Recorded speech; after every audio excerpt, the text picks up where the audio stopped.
সূর্যের প্রখর তাপের সাথে দিন দিন রাজনীতির তাপও বাড়ছে রাজ্যে। পশ্চিমের পর এবার প্রচারের তাপ পূর্ব দিকে। প্রথম দফার ভোটের পর বিরোধীরা অর্থাৎ ইন্ডিয়া মঞ্চের নেতৃত্বরা দাবি করছেন কেন্দ্রে এবার পরিবর্তন হতে চলেছে, এবার নতুন সরকার গঠন হচ্ছে।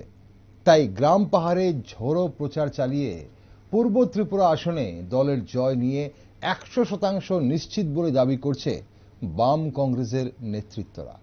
অন্যদিকে বিজেপি দাবি পূর্ব ত্রিপুরা আসনে রেকর্ড ভোটে জয়ী হতে চলেছে দল।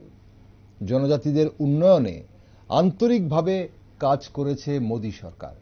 তাছাড়া মথা সুপ্রিমো ও রাজবাড়ির আনুগত্য এবং ত্রিপাক্ষিক চুক্তির কারণে দল পূর্ব ত্রিপুরা আসনে জনজাতিদের সম্পূর্ণ সমর্থন পাবে বলে আশাবাদী বিজেপি। মাঝে আর মাত্র 2 দিন, তারপরই শেষ হচ্ছে সড়ক প্রচার। এদিকে বিজেপির প্রার্থীদের জন্য প্রচারের ময়দান চষে বেড়াচ্ছে তিপ্রামথার সকল স্তরের নেতৃত্ব। রাজ্যের জনজাতি ভোটকে বিজেপি ভোটে পরিণত করতে গ্রাম পাহাড়ে ঘাম ঝরাচ্ছে প্রদ্যুৎ কিশোর দেববর্মা, অনিমেষ দেববর্মা এবং বিজয় রাঙ্খলের মতো নেতৃত্বরা। কিন্তু গুরুত্বপূর্ণ বিষয় হচ্ছে পূর্ব ত্রিপুরা আসন থেকে লড়াই করছে আইএনপিটি, অথচ একসময় আইএনপিটি দলের শীর্ষ নেতৃত্বরা বর্তমানে তিপ্রামথা দলে রয়েছেন। রাজনৈতিক বিশেষজ্ঞরা মনে করছেন এবারের নির্বাচনে জনজাতি ভোট হতে চলেছে প্রাইম ফ্যাক্টর। তাই শাসক এবং বিরোধী জনজাতি ভোট দখলে মরিয়া চেষ্টা চালাচ্ছে। কিন্তু কি ভাবছে জনজাতি ভোটাররা? লোকসভা নির্বাচনের মুখে গ্রাম পাহাড়ে জনজাতিদের অবস্থান কি? ত্রিপাক্ষিক চুক্তি স্বাক্ষরিত হবার পর ভোটের মুখে বিভিন্ন গোষ্ঠীর জনজাতিদের মুড কি বলছে? কোন দিকে ঝুঁকে আছে জনজাতি যুবরা? কি অবস্থান প্রবীণ জনজাতিদের? এমন নানান প্রশ্নের জবাব খুঁজতেই আমাদের আজকের এই বিশেষ টকশো। নমস্কার, আমি দীপেন আর আপনারা দেখছেন নিউজ ভ্যানগার্ড। ভোটের মুখে জনজাতিদের অবস্থান নিয়ে আমাদের এই বিশেষ টকশোতে আজ আমার সাথে রয়েছেন টিএসপি অর্থাৎ ত্রিপুরাল্যান্ড স্টেট পার্টির সভাপতি শ্রীদাম দেববর্মা। স্বাগত। নমস্কার শ্রীদাম বাবু, আসন্ন লোকসভা নির্বাচনে প্রথমে যেটা জানতে চাইবো আপনার কাছে, আপনার দলের অবস্থান কি? টিএসপি তো ভোটে লড়াই করছে না, কিন্তু আপনারা কাকে সমর্থন করছেন? হ্যাঁ, দেখুন, আপনি একটা খুব জ্বলন্ত বাস্তব প্রশ্নটাই করেছেন। বিং টিএসপি আমরা কাকে সাপোর্ট করি? হ্যাঁ, একটা দল, যেহেতু আমরা registered political party but not recognise political party, আমরা আগেও প্রেস কনফারেন্সের মাধ্যমে জানিয়েছিলাম যে আমরা টিএসপি দেশের গণতন্ত্রকে রক্ষা করার জন্য যে দল সংগ্রাম করছে বা দাবি করছে, সেকুলারিজমের জন্য যারা কথা বলছে, সংবিধানকে রক্ষা করার জন্য যারা কথা বলছে, তাদেরকেই আমরা সমর্থন করব। এটাই আমাদের দলীয় সিদ্ধান্ত।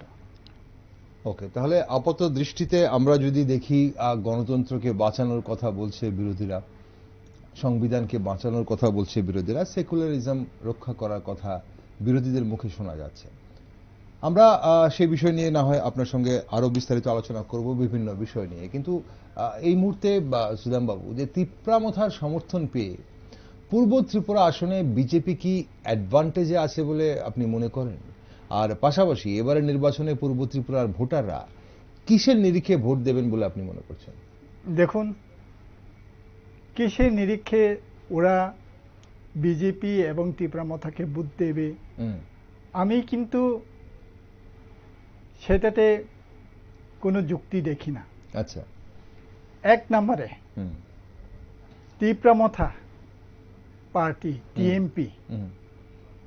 টিএমপির যিনি সুপ্রিমো, তিনি হঠাৎ করে বিজেপির সঙ্গে অ্যালায়েন্স করেছেন, হুম, তো আমাদের জনজাতিদের কয়েকটি প্রশ্ন রয়েছে, আচ্ছা, যেটা টিএমপির সুপ্রিমো হুম, উনি কথা দিয়েছিলেন যে প্রথমে যে পুইলা জাতি উলো পার্টি, হুম, তারপর হচ্ছে গ্রেটার টিরপাল্যান্ড, হুম, তারপর হচ্ছে থানচা, তারপরে হচ্ছে নো কম্প্রোমাইজ, হুম, তারপরে কুশ না কুশ উনি এনে দেবেন। হুম, এই যে কথাগুলি টিএমপির যে সুপ্রিমো বলেছিলেন, হুম, সেই কথাগুলিকে তিনি রাখতে পেরেছেন, জনগণের সেটাই প্রশ্ন। আচ্ছা, এবং সেই নিরীক্ষে উপজাতিরা হয়তো বা আনএডুকেটেড, হুম, নিরক্ষর হতে পারে, হুম, কিন্তু তাদেরও বুদ্ধি বিবেক রয়েছে, চিন্তা করার একটা শক্তি রয়েছে। হুম, এর জন্যই এইবার ত্রিপুরা মঠা হঠাৎ করে বিজেপির সঙ্গে অ্যালায়েন্স করেছে, হুম, সেটা জনগণ কিন্তু মনের দিক থেকে মানতে পারে নাই। আচ্ছা, এবং আপনি দেখুন চিন্তা করে যে আমিও ছিলাম কোনো এক সময়, হুম, এবং আমি বলতে পারি যে আমি এবং দীনেশ দেববর্মা মহারাজার সঙ্গেই আমরা প্রথম ত্রিপুরা মঠা আমরা গঠন করি। আচ্ছা, এবং প্রশ্ন সেটাও অনেকে আমাকে প্রশ্ন করেছেন যে তাহলে আপনি কেন টিএমপি সেরে টিএসপিতে এসেছেন?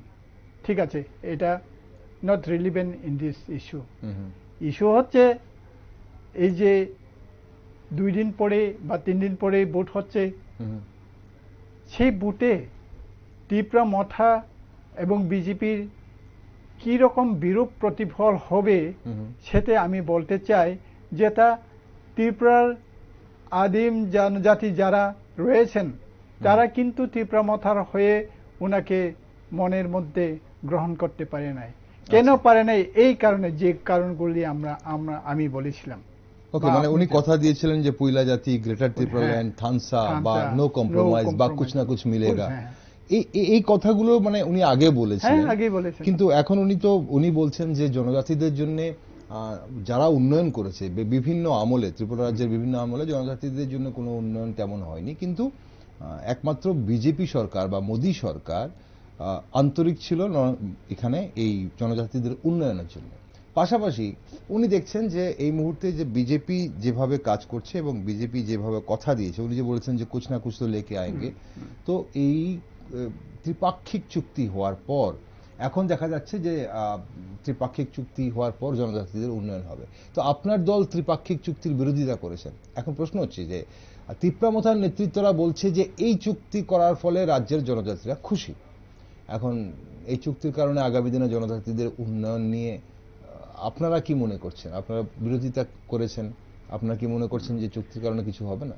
হ্যাঁ, দেখুন, এই যে চুক্তি, hmm, right to education, right to land, hmm, right to development, right to language, hmm, আপনি যদি চিন্তা করেন সংবিধানের মধ্যে union list, concurrent list, state list রয়েছে, হুম, হুম, 3টা লিস্ট রয়েছে। হুম, এবং এই যে ত্রিপাক্ষিক যেটা ট্রাইপার্টাইট চুক্তি হয়েছে, অ্যাকর্ড হয়েছে, হুম, সেটাতে এই যে দাবিগুলি, এটা তো স্টেট লিস্টের মধ্যেই পড়ে এবং স্টেট গভর্নমেন্ট সেটা করতে পারে।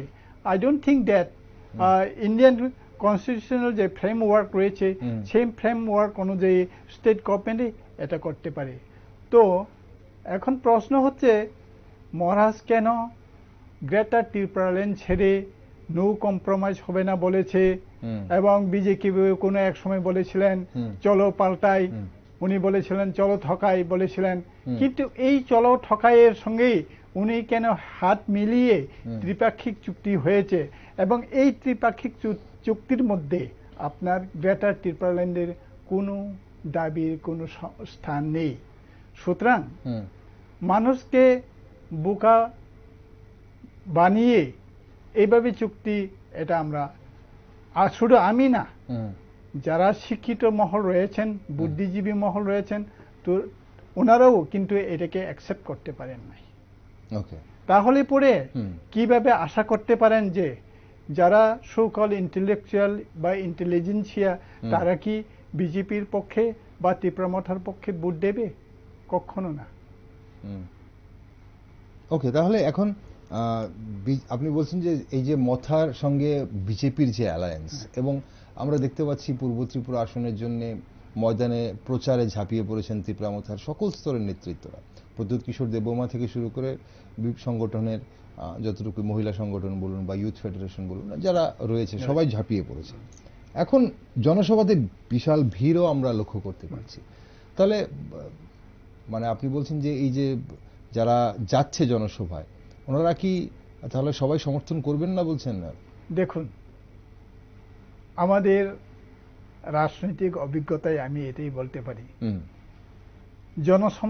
জনসভায় জনসমাগম হতেই পারে, কিন্তু ভোট দেওয়ার সময় নিজেদের চিন্তাধারা নিয়েই ভোট কিন্তু কাস্ট করবে।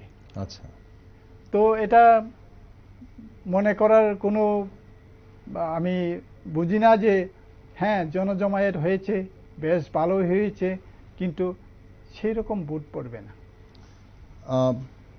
কেন্দ্রীয় স্বরাষ্ট্রমন্ত্রীও কিন্তু দাঁড়িয়ে বলে গেছেন, জনসভায় বলে গেছেন যে যদি বিশ্বাস করেন তাহলে অবশ্যই জনজাতিদের জন্য যা যা বলা হয়েছে ত্রিপাক্ষিক চুক্তিতে, এবং উনি তীব্রামথা সুপ্রিমোর কথা উনি বলছিলেন, প্রশংসা করে উনি বলছিলেন যে যতটুকু আদায় করতে পারেন জনজাতিদের জন্য উনি ছোট ছোট সবকিছু বিষয়গুলো চেষ্টা করছেন জনজাতিদের জন্য আদায় করে, যাতে জনজাতিদের লাভ হয় আগামী দিনে, এবং এই চুক্তির ফলে আগামী দিনে লাভ হবে স্বরাষ্ট্রমন্ত্রী বলে গেছেন। ঠিক, মাননীয় স্বরাষ্ট্রমন্ত্রী অমিত শাহজি উনি বলেছেন যে যে ট্রাইপার্টাইট যে চুক্তি হয়েছে সেটাকে উনি বাস্তবায়ন করবেন। কিন্তু আমরা তো দেখেছি গত বিধানসভা নির্বাচনেও বিজেপি অনেক প্রতিশ্রুতি দিয়েছিল, কিন্তু সেই প্রতিশ্রুতিগুলি কি পালন করেছে? It is my doubt that how far they can be able to implement যে অ্যাকর্ডগুলি হয়েছে, এটা কি ইমপ্লিমেন্ট করার জন্য সেই অ্যাকর্ডের মধ্যে তো লেখাই রয়েছে 6 মাসের মধ্যে তারা ওয়ার্কিং কমিটি গঠন করবে, এরপর ওয়ার্কআউট করবে। সো এটা কবে হবে, কিভাবে হবে, এটা একটা সন্দেহ রয়েছে। অমিত শাহ যে মাননীয় স্বরাষ্ট্রমন্ত্রী, ভারতের স্বরাষ্ট্রমন্ত্রী, হয়তোবা উনি কথা দিয়েছেন যে উনি কথা রাখবেন। আই হ্যাভ এ ডাউট এই বিজেপি সরকার কতটুকু কথা রাখবে। এবং অতীতেও আমাদের চোখে আঙ্গুল দেখিয়ে দিয়েছে যে তারা যে কথাগুলি দিয়েছে সেই কথাগুলিতে একটাও তো বাস্তবায়ন করে নাই। তাহলে আমি জানি না আমাদের জনজাতি যারা রয়েছেন ওনারা কিভাবে সেটাকে গ্রহণ করে নেবে বা কিভাবে বিশ্বাস করবে। ওকে, এখন আপনি বলছেন এখানে বিশ্বাসযোগ্যতার ব্যাপার, বিশ্বাসযোগ্যতার কথা এবং প্রদ্যুৎ কিশোর দেববর্মনের বিশ্বাসযোগ্যতার কথা বিরোধীরাও কিন্তু আওয়াজ তুলেছে। এখন সেই জায়গায় দাঁড়িয়ে রাজ্যের যে 19টি জনজাতি গোষ্ঠী রয়েছে, রাজনৈতিক অ্যাঙ্গেল থেকে আপনারা কি মনে করেন যে এই যে 19টি জনজাতি গোষ্ঠীর রাজনৈতিক অবস্থান এই মুহূর্তে কি সবাই কি একই রকম ভাবছে, নাকি রাজনৈতিক মঞ্চে দাঁড়িয়ে জনজাতিদের থানসাটা কি একই আছে, নাকি ওনারাও আলাদা আলাদা ভাবছেন? দেখুন, মহারাজা প্রদ্যুৎ কিশোর দেববর্মন উনি বলতেই পারেন, কিন্তু উনাকে তো আমরা দেখেছি, উনি যে কথা পূর্বে আমি বলেছি, উনি যে কথাগুলি দিয়েছিলেন, যে কথাগুলি ওয়াদা করেছেন, ওইগুলি তো ফুলফিল করেন নাই। তো কিভাবে মানুষ উনাকে বিশ্বাস করবে? আচ্ছা, না, ওনাকে তো বিশ্বাস করবে না।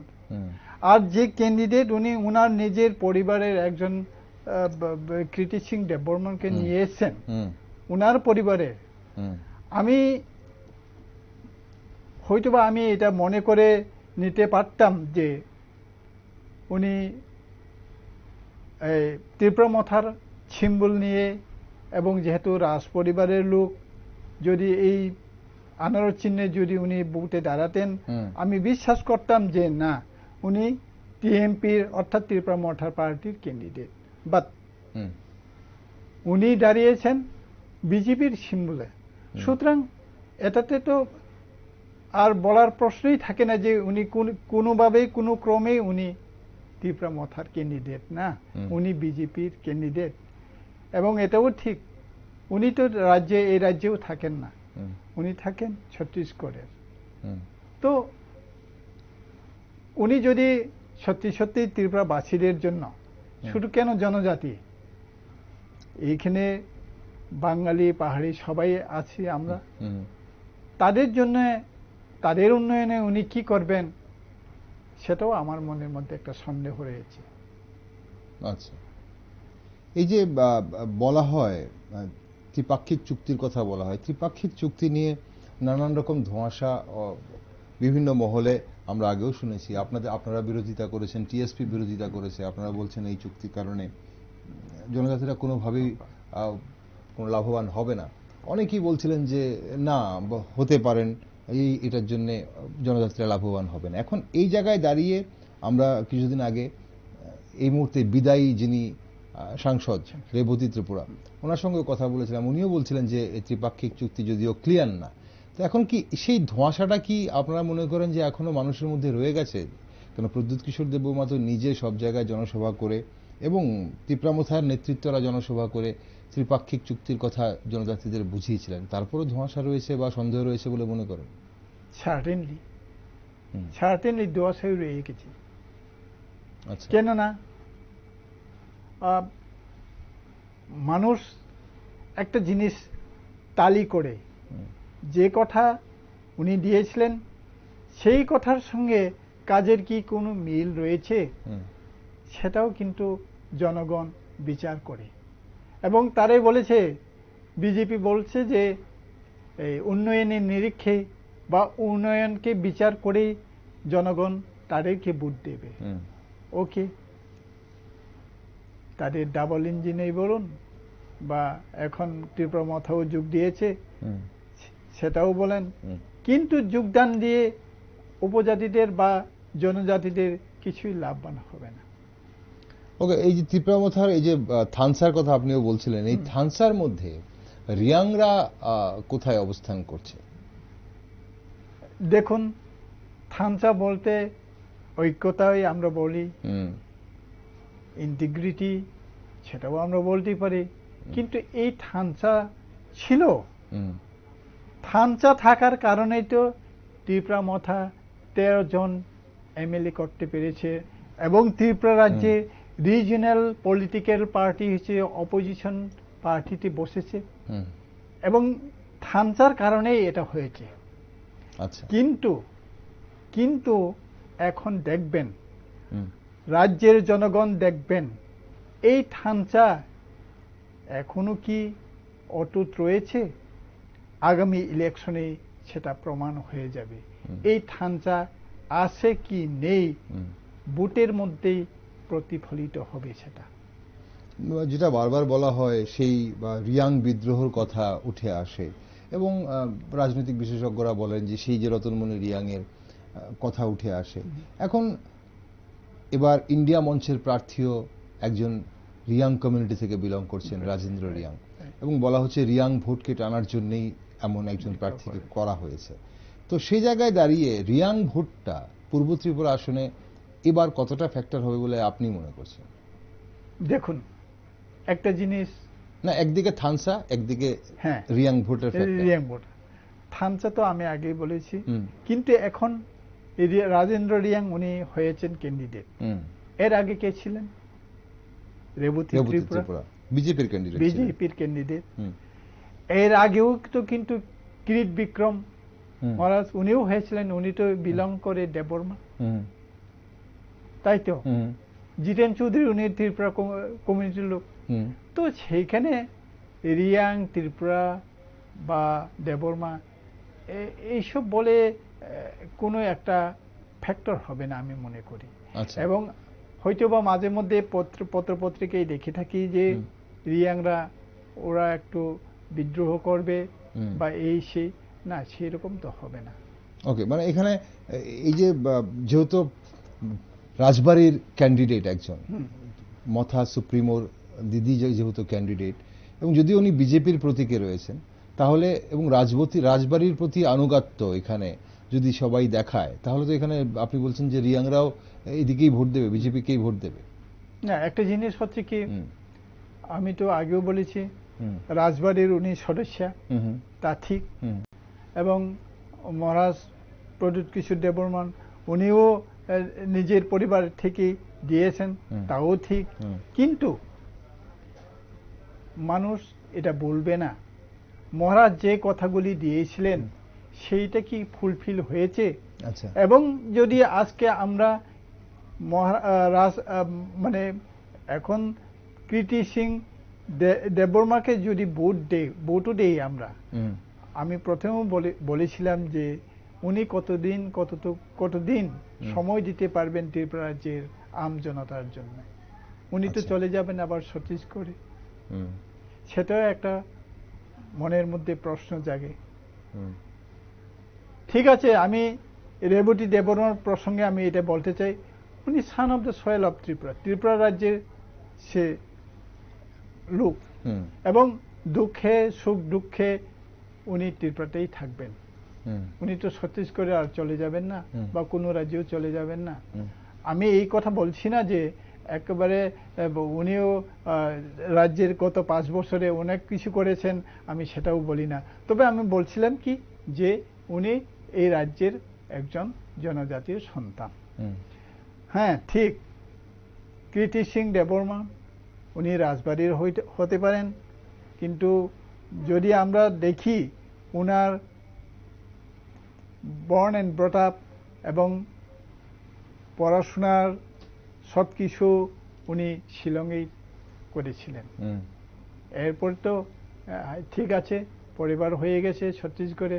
হুম, সেই দিক দিয়ে যদি আমরা চিন্তা করি, আমি জানি না রাজ্যের উনি সম্যক কতটুকু উনি মানে অভিজ্ঞতা ধরে রাখতে পারছেন বা হুম, অভিজ্ঞতা রয়েছে, সেটাও আমি মাঝে মধ্যে চিন্তা করি। হাইবার হুম, এখন প্রশ্ন হচ্ছে যে মহারাজা যে ক্যান্ডিডেট সেটআপের ব্যাপারে এবং বিজেপির সঙ্গে অ্যালায়েন্স করে যে ভোটে অবতীর্ণ হয়েছেন, হুম, যে এখন মানুষের বা জনগণের এটাই প্রশ্ন যে উনাকে ভোট দিয়ে হুম, আমাদের কতটুকু লাভ হবে। হুম, যদিও বিজেপিরা বলছে, এবং উনি, আমি জানি না, বিজেপির যা দেখেছি শুনেছি, উনি আগে কংগ্রেসে নাকি করতেন ওনার পরিবারে, হুম, এখন হঠাৎ করে বিজেপিতে টার্ন হয়েছে। সেই যাই হোক, আমি বলি যে রাজ্যের যে আমাদের বিশেষ করে জনজাতিদের কথাই আমি বলবো, হুম, তাদের উন্নয়নের জন্য উনি কতটুকু কথা বলবেন লোকসভাতে, হুম। সেটাও আমাদেরকে আজকে চিন্তা করতে হবে। ওকে, শ্রীরামবাবু, আপনারা একসময় ত্রিপুরামথাতে ছিলেন এবং বিশেষজ্ঞরা বলেন বা রাজনৈতিক বিশ্লেষকরা বলেন যে যে ত্রিপুরা রাজ্যের যে আঞ্চলিক দল, সেই আঞ্চলিক দল সবসময় পাওয়ারের কাছাকাছি থাকতে পছন্দ করে। এবং আমরা 2018-র পর 2023 নির্বাচনের, বিধানসভা নির্বাচনের আগ মুহূর্তে আমরা দেখেছি, এবং বিরোধীরা আজ এখন ওপেনলি বলছে যে একসময় শিকারী মোড়ক ছিল আইপিএফটি 2018-র আগে, এবং 2023-এর আগে শিকারী মোড়ক ছিল ত্রিপুরামথা। এখন আজ ত্রিপুরামথার সঙ্গে সেই গোপন চুক্তি ওপেনলি হয়ে গেছে। তো এই আঞ্চলিক দল পাওয়ারের কাছাকাছি থাকাটা আপনি কতটুকু এটাকে সমর্থন করেন, এবং আপনারা ত্রিপুরামথায় মিশে গেছিলেন, যে আবার ফিরে আসার কারণ কি? দেখুন, যদি আপনি আমাকে অ্যালাউ করেন একটু সময়, আমি যখন ত্রিপুরা উপজাতি যুব সমিতির ছিলাম, উপজাতি যুব সমিতির টিউজিএস, সেই দিন আমি সামাদা, এখন প্রয়াত, ওনার সঙ্গেই আমি কথা বলেছিলাম। আমি ওনাকে জিজ্ঞেস করেছিলাম, সামাদা, আমাদের রিজিনাল পার্টি, আমাদের ভবিষ্যৎ কি? উনি আমাকে বলেছিলেন যে কোনো এক সময় লোকসভার স্পিকার ছিলেন পি.এ. সাংমা। পি.এ. সাংমার সঙ্গে সামাদার যখন কথাবার্তা হয় তখন পি.এ. সাংমা নাকি বলেছিলেন যে রিজিনাল পার্টির যে দাবি দেওয়া পাওয়ার পর সেই রিজিনাল পার্টি আর পাওয়ারে টিকে থাকে না। আচ্ছা, সেটা কিন্তু বাস্তব কথা। আচ্ছা, কিন্তু আপনি যেটা এখন বলেছেন যে এই যে পাওয়ারের থাকার কাছাকাছি আমাদের একটা টেন্ডেন্সি রয়েছে রিজিনাল পার্টি, হ্যাঁ থাকবার কথা। যেহেতু আপনাকে আমি বলি 1967 সন থেকে যখন টিউজেসের জন্ম নেওয়ার পর 6 শিডিউলের দাবি করেছিল এবং 1984 সনে সেই 6 শিডিউলটা আমরা পেয়েছি এবং সেটা প্রয়াত ইন্দিরা গান্ধী প্রধানমন্ত্রী উনিই দিয়েছিলেন। তো তারপর থেকে কিন্তু আপনি টিউজেসের সে অবস্থানটা একটু নজরে একটু রাখবেন, দেখবেন কি হয়েছে। এখন সেই প্রাসঙ্গিক এখন ত্রিপুরা মথাই বলুন, আইপিএফটি বলুন, আইপিএফটির কথা যদি বলি, প্রথম যখন এন.সি. দেববর্মার নেতৃত্বে হয়েছিল এবং তারাও বিজেপির সঙ্গে অ্যালায়েন্স করে ক্ষমতায় এসেছে, তখন তাদের দাবি ছিল ত্রিপুরাল্যান্ড। কিন্তু ত্রিপুরাল্যান্ড ওনারা আর সেই ডিমান্ড আর শেষের দিকে করেন নাই। পাওয়ার আসার পর সেই ডিমান্ড আর আমরা শুনি থাকে না। তাহলে এখন এই যে গ্রেটার ত্রিপুরাল্যান্ডের যে দাবি, এই দাবির অবশ্যই ছিল, আগামী দিনেও থাকবে। তবে আমরা ত্রিপুরাল্যান্ড বলছি, কিন্তু মহারাজার যে দাবিটা, এই দাবি মেটানোর আগেই উনি বিজেপির সঙ্গে অ্যালায়েন্স করেছেন, তাহলে তো এটা আর বাস্তবিক, এটা কোনোদিন বাস্তবায়ন হবে না। এখন রিজিনাল পার্টির এই কারণে ত্রিপুরা মথা কিন্তু আগামী দিনে সে আর কিচ্ছু করতে পারবে না। এটা নখদন্তহীন একটা ব্যাঘ্র বা সাপের মতো হয়েছে।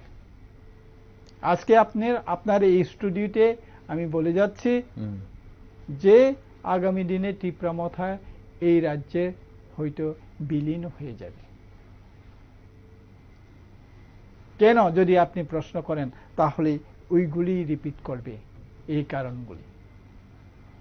আচ্ছা, আপনি বলছেন আগামী দিনে ত্রিপুরা মথার অস্তিত্ব থাকবে না। থাকবে না।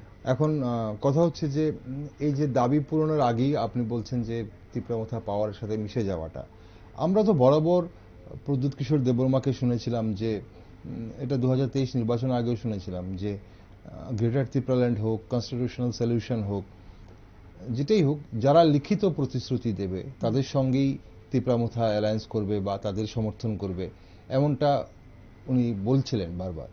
এবং আজকে লিখিত পাওয়ার পর উনি অ্যালায়েন্স করলেন বিজেপির সাথে, কারণ বিজেপি কেন্দ্রীয় সরকারে আছে, বিজেপি লিখিত দিয়েছে। উনি বলছিলেন যে কোনো দল দিলে হবে না, সেন্ট্রাল গভর্নমেন্টকে দিতে হবে। তো গভর্নমেন্টে তো বিজেপি আছে, ইঙ্গিতটা বিজেপির দিকেই ছিল, আগেও ছিল। করার পর, লিখিত দেওয়ার পর উনি অ্যালায়েন্স করেছেন। তাহলে উনি কোথায় বিশ্বাস ভঙ্গ করলেন? দেখুন, আপনি একটু সেটাকে ডিপলি যদি আপনি চিন্তা করেন, উনার প্রথম দাবিটা কি ছিল? গ্রেটার ত্রিপুরাল্যান্ড।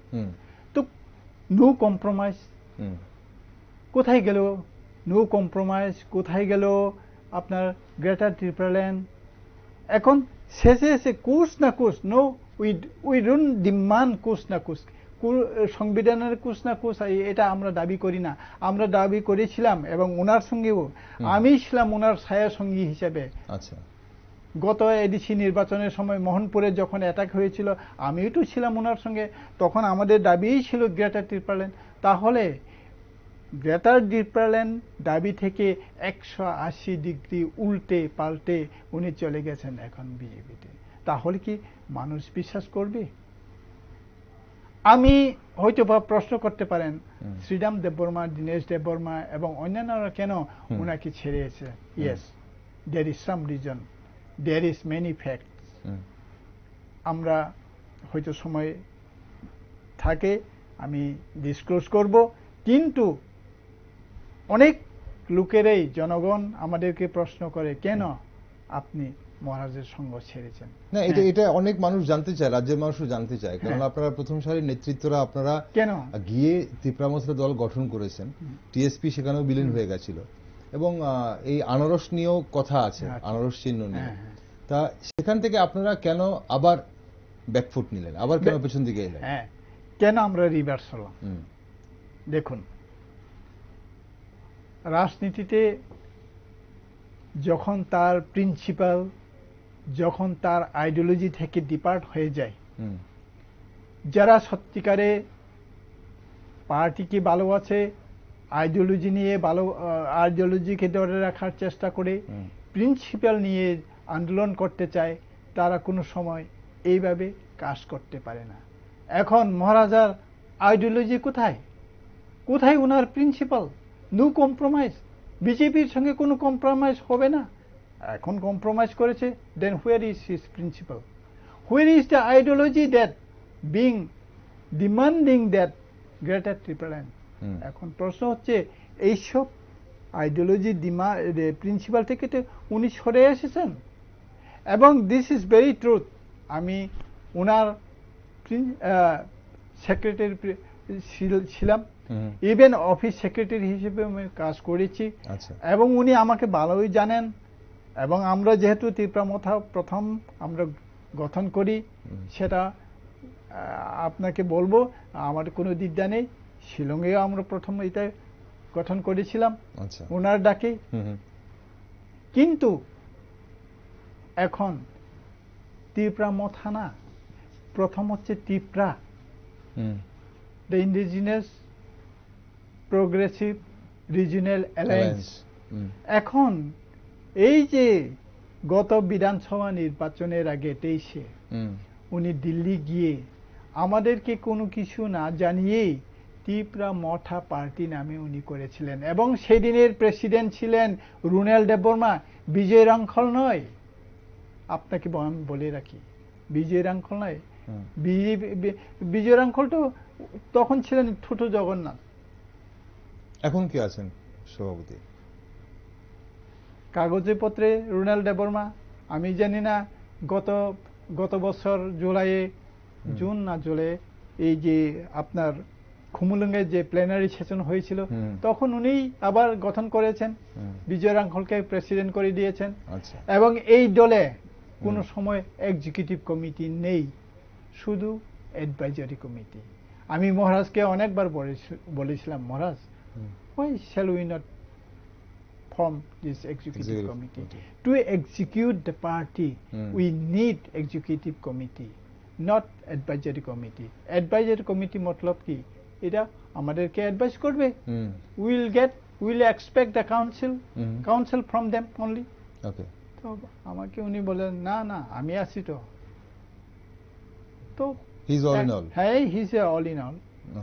তো এভাবে তো পার্টি চলে না। পার্টি আমরা করেছি আজকে প্রায় 65 বছর হয়েছে, আমরা তো পার্টিতে ছিলাম। ইভেন আমি টিএসএফ এর জেনারেল সেক্রেটারি ছিলাম, টিএসএফ সংগঠনের সঙ্গে ওতপ্রোতভাবে জড়িত ছিলাম। আমরা জানি সংগঠন সম্পর্কে, তা উনি সেটা করার ইচ্ছা নেই, এক্সিকিউটিভ কমিটি।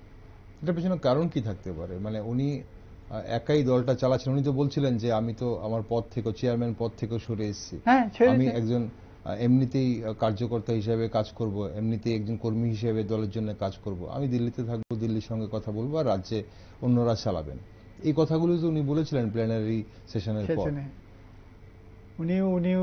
উনি সেদিন প্ল্যানারি সেশনে রঞ্জিত দেববর্মা, বর্তমানে এমএলএ, উনি জিজ্ঞেস করেছিলেন সেদিন শ্রীরাম দেববর্মা এবং দীনেশ দেববর্মারা কেন আজকে অনুপস্থিত এই প্ল্যানারি সেশনে। মহারাজের উত্তর, ওনারা একটু ব্যস্ত ছিলেন, তার জন্য আসতে পারেন না। না, সেটা না, সেটা না, সেটা অন্যদিকে প্রবলেম রয়েছে। এবং একটা জিনিস কি,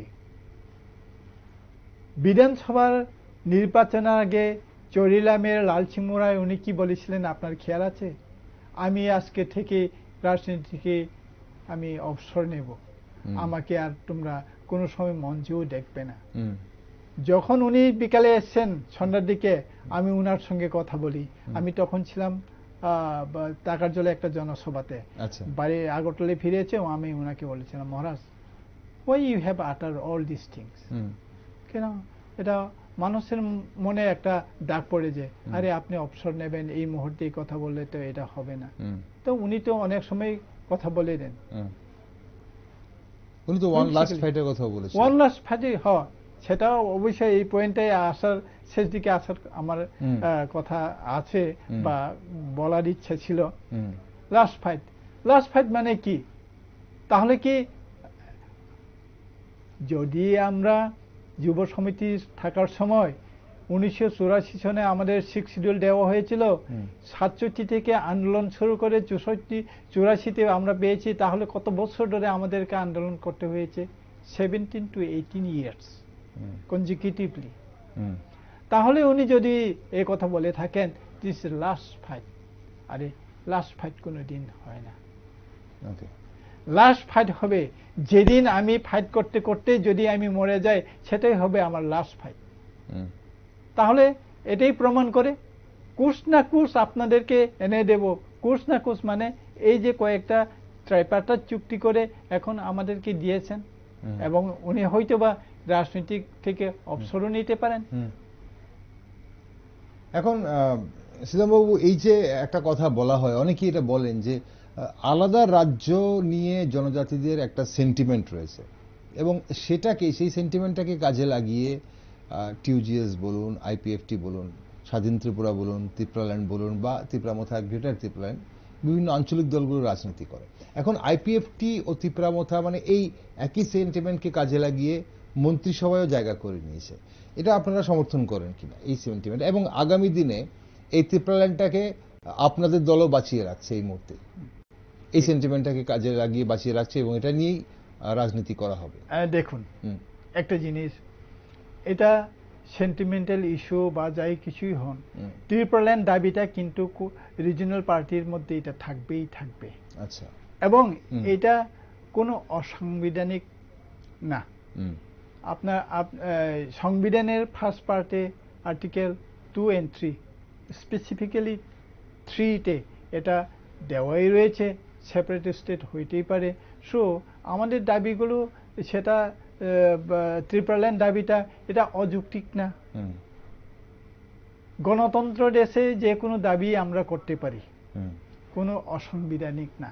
কিন্তু একটাই সংবিধানের বাইরে, যেটা যখন আমরা সার্বভৌমত্বের কথাটা বলি, তখনই কিন্তু এটা সংবিধানের বাইরে, এবং এটা গণতন্ত্রের দাবি হতে পারে না।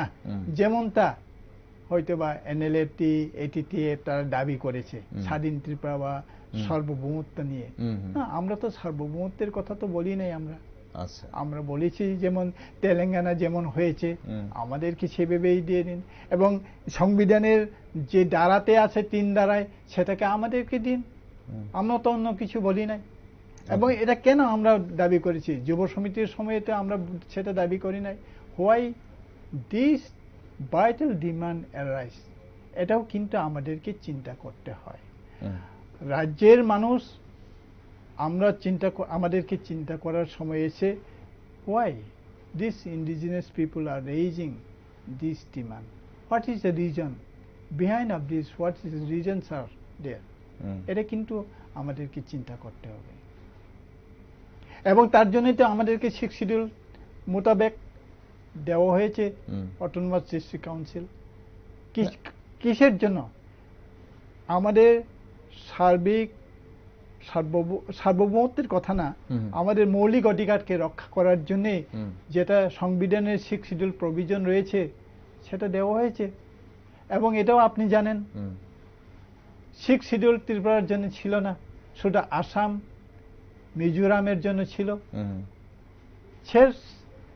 শেষ পর্যন্ত এটাকে সংবিধান সংশোধন করে আমাদের ত্রিপুরা রাজ্যে দেওয়া হয়েছে।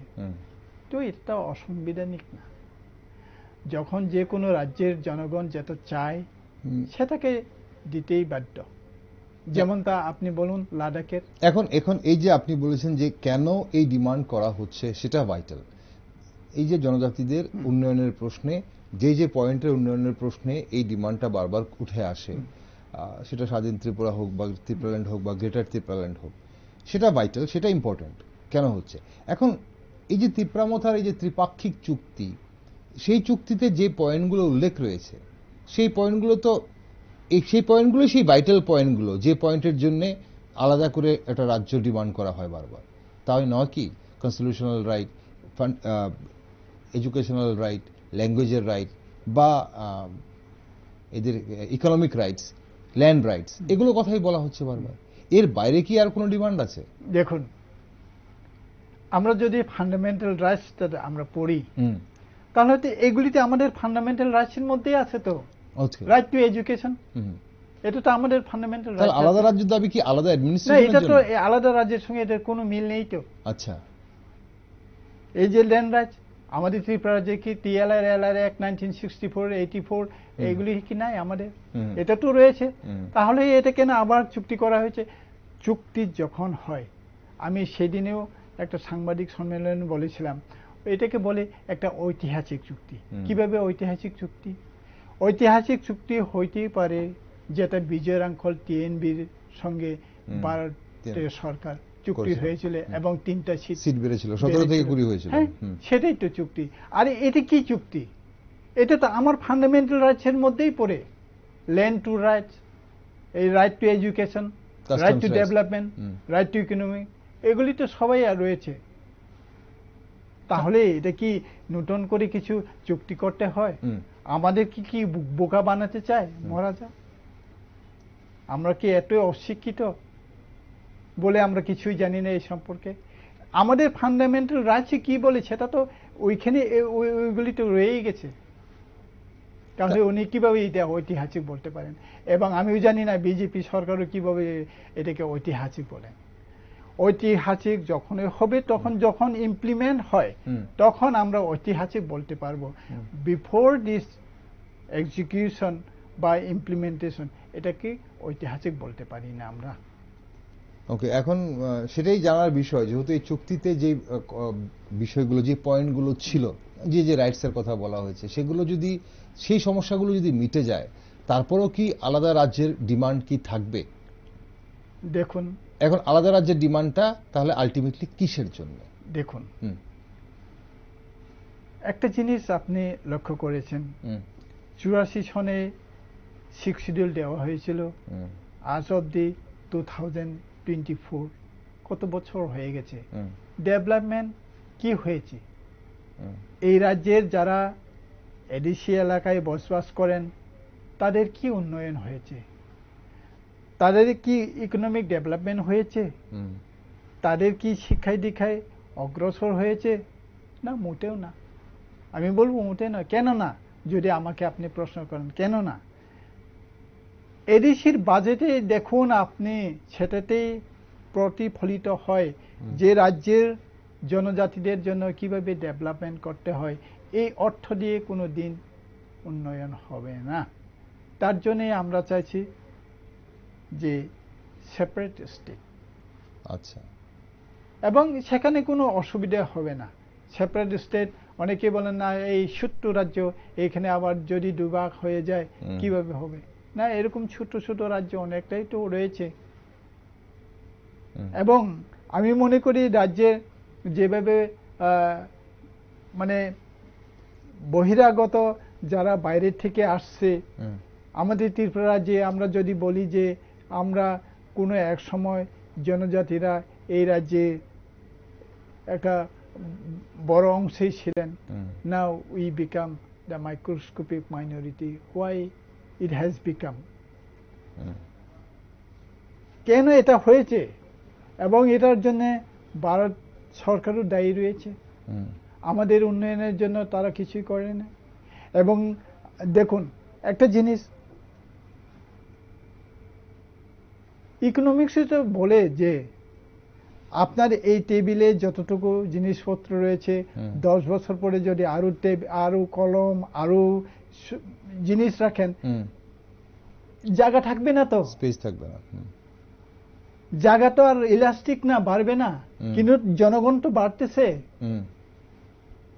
এই বাঁচার জন্যই তাদের একটা সেপারেট এন্টিটি জায়গা দরকার। আচ্ছা, দেখুন একটা জিনিস, রাজ্যের ইকোনমিক্স ইমব্যালেন্স কেন? শুধু দেখবেন খুমুলুঙে কতিপয় আমাদের জনজাতির দোকানপাট খুলেছে মাত্র। They have no any idea about the business. তো এখন আস্তে আস্তে ওরা শিখেছে। তো আমাদেরকেও সেইভাবে যদি একটা সুযোগ দেওয়া হয়, আপনি দেখুন আগরতলে কয়টা দোকান রয়েছে। ইভেন বাঙালিদের মধ্যেও না, মারোয়ারের অনেক বড় বড় দোকান রয়েছে। আমি জানি না ভবিষ্যতে যদি বাইরের থেকে আরো মারোয়ারি আছে, আমাদের এইখানে জনজাতিরা কি পাহাড়ি কি বাঙালি আছে, তারা তাদের সঙ্গে কম্পিট করে পারবে না। ঠিক কিনা জান দীপেন বাবু, আপনি চিন্তা করুন। আমি শুধু আমার জনজাতি বা বাঙালি অংশের জন্য বলছি না, যারা বাইরে থেকে, যারা আমাদের থেকে আরো শিক্ষায় দীক্ষায় উন্নত, ব্যবসা বাণিজ্যে যারা অভিজ্ঞ, তারা এসে যদি আমাদেরকে এই আদানের মতো লোক এইগুলি যদি আসে, আমরা কি টিকে থাকতে পারবো তাদের সঙ্গে ইকোনমিক্সের ব্যাপারে?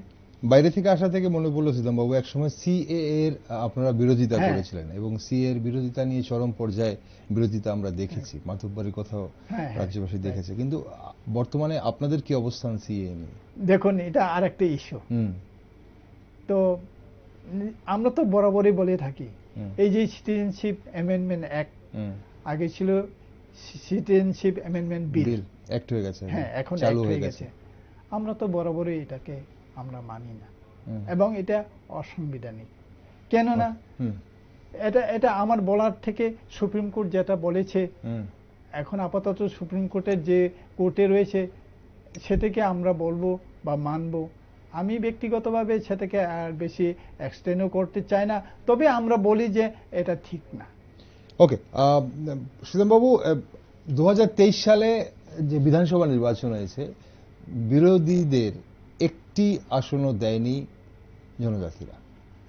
বিরোধীরা তৎকালীন তীব্রামথা বিরোধী ছিল, কিন্তু এখন যদি বিরোধীরা যারা রয়েছে, ইন্ডিয়া মঞ্চ যারা রয়েছে, কংগ্রেস এবং সিপিএমকে যদি আমরা ধরি, একটি আসনও দেয়নি। বাকিটা গোটাটাই দিয়েছে তীব্রামথা, আইপিএফটি এবং বিজেপিকে। এখন সেই জায়গায় দাঁড়িয়ে এই 24 লোকসভা নির্বাচনে সিপিএম প্রার্থী রয়েছে, কংগ্রেস সমর্থন করছে। লড়াইটা কতটা চ্যালেঞ্জিং হবে বলে মনে করছেন বিজেপির জন্য? দেখুন, রাজনীতিতে এমনই একটা জটিল জিনিস, সেটা ব্যাখ্যা করার মতো কোনো সময় এটা আমাদের সুযোগ থাকে না। এখন আপনি বলেছেন যে কংগ্রেস এবং সিপিআইএম কোনো এক সময় তাদের সম্পর্ক ছিল সাপে নেউলে, তো এখন হয়েছে একসঙ্গে ওরা জল খাচ্ছে। তো তাতে আমার মনে হয় রাজনীতিতে অসম্ভব বলে কিছুই নেই। তো আমি যেটা দেখি যে বিজেপিকে হটানোর জন্যে যেটা ইন্ডিয়া বা এই যে গঠবন্ধন হয়েছে, সেটা কিন্তু একটা জিনিস আমি এটাকেই সাপোর্ট করি। আচ্ছা, হ্যাঁ, এবং আমার কথা আপনি বিজেপি বিরোধী, আপনারা টিএসপি এখন এই মুহূর্তে দাঁড়িয়ে বিজেপির বিরুদ্ধে আপনারা রয়েছেন, আপনাদের অবস্থান। ওকে, আর অনুষ্ঠানের সময় খুব বেশি নেই। টিএসপির আগামী দিনের কি পরিকল্পনা রয়েছে? আপনারা তো এইবার তো আপনারা সংসদীয় রাজনীতিতে অংশগ্রহণ করলেন না, আপনারা ভোটে দাঁড়ালেন না, কিন্তু আগামী দিনে আপনাদের কি পরিকল্পনা রয়েছে? দেখুন, আমি প্রথমে বলেছি, এই যে তীব্রামথা যদি বিলীন হয়ে যায়, আইপিএফটি যেমন হয়েছে শুধুমাত্র সাইনবোর্ড রয়েছে, আগামী দিনে মঠাও সেই রকমই হবে। আচ্ছা, যদি সাবস্টিটিউট, যদি রিজিনাল পার্টি আসে, তাহলে এই ত্রিপুরা স্টেট ল্যান্ড পার্টি থাকবে। আচ্ছা, এই পার্টি থাকবে, টিএসপি শুধু থাকবে। টিএসপি। ওকে, আপনারা আগামী দিনে জনজাতিদের সেন্টিমেন্ট এবং জনজাতিদের যেসব দাবি রয়েছে তা এগিয়ে নিয়ে যাওয়ার জন্য আপনার পার্টি থাকবে। একটা শেষ প্রশ্ন সীতামবাবু, আইএনডিআইএ না এনডিএ দিল্লিকে দখল করবে বলে মনে করছেন এবার 2024-এ? আমি এটাকে কনফার্ম বা ফার্মলি আমি বলি না, তবে আমার ধারণা এবং যেটা এখন মানে এই পোলের যে অপিনিয়ন ইন্ডিয়ায় আসবে। ওকে। অসংখ্য ধন্যবাদ সিদ্ধাম বাবু আজ সঙ্গে থাকার থ্যাংক ইউ। জন্য আমাদের সঙ্গে। নমস্কার, ধন্যবাদ। নমস্কার দর্শক বন্ধুরা, শ্রীদাম দেববর্মা ছিলেন আমাদের সঙ্গে আজ, টিএসপির সভাপতি, ত্রিপুরাল্যান্ড স্টেট পার্টির। বলছিলেন যে আইপিএফটির মতো আগামী দিনও সাইনবোর্ড সর্বস্ব দল হয়ে দাঁড়াবে তিপ্রামথা। আসলে পশ্চিম ত্রিপুরার পর পূর্ব ত্রিপুরার ভোটারদের মন জয় করতে ঝাঁপিয়ে পড়েছে দর্শক বন্ধুরা এই মুহূর্তে শাসক ও বিরোধী শিবিরের সকল নেতাকর্মীরা। ভোটের মুখে সবাই গ্যারান্টি প্রতিশ্রুতি দিচ্ছে, ক্ষমতায় এলে ওনারা সেই প্রতিশ্রুতিগুলি পালন করবে। প্রতিবার এই আশায় বুক বাঁধেন আপামর জনতা। তাই নির্বাচনী প্রচারে কে কি বলছে তা মন দিয়ে শুনছে পূর্ব ত্রিপুরা আসনের গণদেবতারা। আর কে কি বলছেন সেদিকে নজর রাখছি আমরাও। তাই দেশ, দুনিয়া ও রাজ্যের সব নিউজ আপডেট ও টক শো দেখার জন্য আপনারা চোখ রাখুন শুধুমাত্র নিউজ ভ্যানগার্ডে।